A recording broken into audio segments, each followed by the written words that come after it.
Welcome to the Tech Egg. Don't get scrambled. Enjoy the video. In this video, I will explain how to change the battery on your Nissan Armada key fob. First, gather your tools. You'll need a small flathead screwdriver and a fresh CR2032 coin cell battery. Make sure you have a clean, well-lit surface to work on. This quick and easy process will have your key fob working like new in just a few minutes, saving you a trip to the dealership.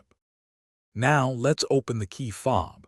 Look for a small indentation or slot on the side of the key fob casing. Carefully insert the tip of your small flathead screwdriver into this slot. With a gentle twisting motion, you can pry the two halves of the key fob apart. Be careful not to use too much force to avoid damaging the plastic casing. Once the key fob is open, you'll see the old battery.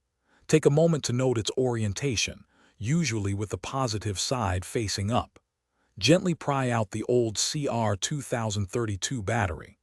Now, insert your new CR2032 battery into the compartment, ensuring the positive side, which often has a plus sign, is facing upwards, just like the old one. With the new battery in place, it's time to reassemble your key fob. Carefully align the two halves and press them firmly together until you hear a click, indicating they are securely fastened. Finally, test your key fob with your Nissan Armada to ensure all buttons are working correctly. Don't forget to check the description for a link to the Echo Dot smart speaker and other great deals to enhance your home. Thanks for watching. Consider subscribing if I helped unscramble your problems.